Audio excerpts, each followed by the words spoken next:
Before being declared the president of comedy in Africa, before being arrested by Kenya Film Classification Board for inappropriate content, and before amassing a following of over 3 million on Instagram and over 2 million on Facebook.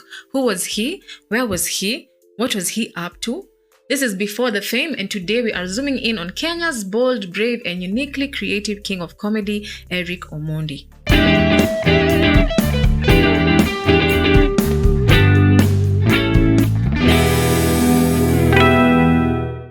Eric Otieno Omondi was born on 9th March 1982 in Kondele, Siaya, Kisumu County, which makes him 41 years old as of today. Eric is from a polygamous home as his father had 5 wives, of which his mother was the 4th. Eric is the second born and the brother to Fred Omondi, who is also a comedian. His other siblings are his younger sister Rose Omondi, the late Joseph Onyango Omondi, Irene Omondi, and Paulette Omondi. Eric lost his elder brother Joseph Onyango Omondi in 2018.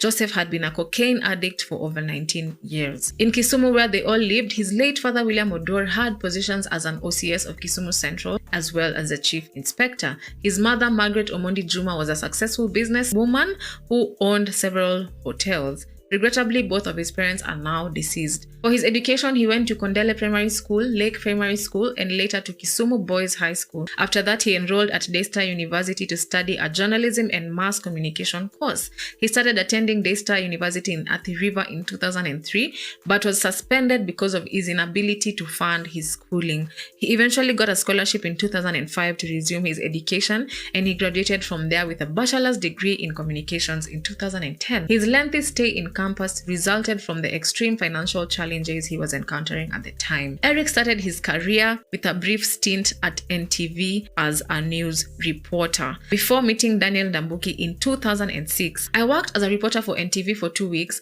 did one piece, and then I got fired. It was a disaster. They said I wasn't good enough, Eric said.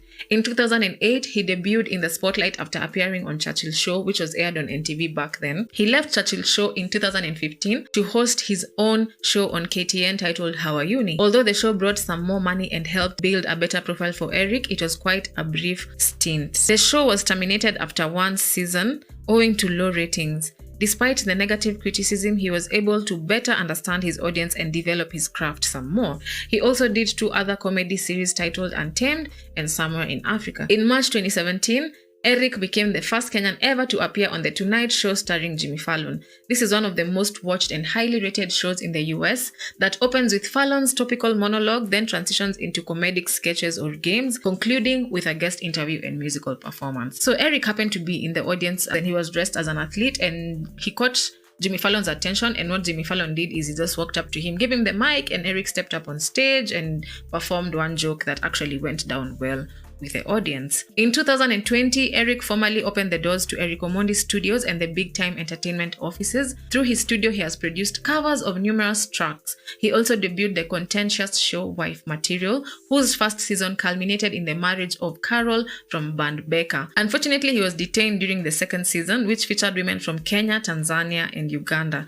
9 women on the show were competing to be his wife, and each woman had to prove herself to win Eric's hand. One of the lowest points in his established career was his arrest by the Kenya Film Classification Board compliance officers in conjunction with the DCI detectives for violating the provisions of the Films and Stage Plays Act. Eric was arrested for producing and distributing unauthorized wife material films, contrary to the Act's provisions, which, among others, prohibit the exhibition or broadcast of films without a certificate of approval from the regulator. Days after his arrest, his show Wife Material was suspended for airing obscene content. Now let's get into this Wife Material a bit. So season 1 ended with season 1 was only Kenyan women. Basically, the idea was, I think he was trying to make a reality show which is kind of like The Bachelor or The Bachelorette, where you just have a bunch of women and you're trying to pick who you're gonna marry. So he did season 1 that had only Kenyan chicks. Carol of Band Becca won, and then of course they didn't get married. I mean. So then they did season 2, and in season 2 he said he was going to expand the territory of the show and include Uganda and Tanzania so that it would be an East African kind of thing. But the season 2 was cancelled midway. This is now what ended up getting him arrested by KFCB, because Tanzania's Gigi Mani got into a fight with another Tanzanian chick, and Ezekiel Mutua was like, no, this is obscene, this is not going to be shown on TV. So when Eric continued airing it, they arrested him and he had to take it down. Season 2 died like that. Then season 3, he decided to include Sudan and Nigeria, and season 3 ended up with the Sudan lady winning. By this time, people had already realized that there were no marriages, the show wasn't real, Eric was not going to marry any of these women. After shenanigans with baby mama drama from Eric, the Sudanese lady actually went online and disowned the whole situation and said she had no idea that Eric was that kind of a guy, blah blah blah. And so that's how Wife Material ended. But hey, you have to give it to him for trying, you know. Yeah, reality show is not a joke. From 2018 to 2021, he was nominated almost consecutively at the African Entertainment Awards in the USA and won nearly every year in the categories he was mentioned. Following his victory at the 2018 African Entertainment Awards as the best African comedian in the USA, he repeated the feat in the 2019 ceremony by winning the African King Comedy Award and being nominated for Best Host. In a repeat victory, he won the 2020 award, African Entertainment Awards USA, named Omondi the President of Comedy Africa for winning the Comedian of the Year award 3 consecutive times. In addition, he was nominated for the 2021 awards in Best African Comedian, Social Media Influencer of the Year, and Media Personality of the Year. However, he did not receive any of those wins. As a result of his growing status and influence, he has gained endorsement deals with several brands. In addition to serving as the OLX ambassador in Kenya, Eric also secured the Kenya Wildlife Service Rhino ambassadorial position, which will aid in preserving this threatened species. On a list with Trevor Noah and Basketmouth at the top, BBC named Eric Omondi the 9th funniest man in Africa in March 2022. In August 2022, he premiered his new show Divalicious, which he portrays the character of a woman. His new acting gig has captured lots of attention, with some people questioning his sexuality over his cross-dressing tendencies. I mean, let's not even get into that, especially after that ad he did. There's a certain ad he did where he was dancing in a bodysuit, like a bodysuit without pants, like just a bodysuit. That was a bit extreme, and people went all crazy on him online, like, are you straight? Why are you dressing like a chick? Why are you putting on makeup and putting on wigs? But does he care? Divalicious continued thriving. In February 2023, Omondi with 16 other people demonstrated against the high cost of living outside Parliament, Nairobi, Kenya. They were charged with taking part in an unlawful assembly. They were later released with cash bail of Kenya shillings 10,000 each. These were his first attempts at activism. On Thursday, June 8, 2023, comedian Eric Omondi and his partner Lynn announced they are expecting their first child together.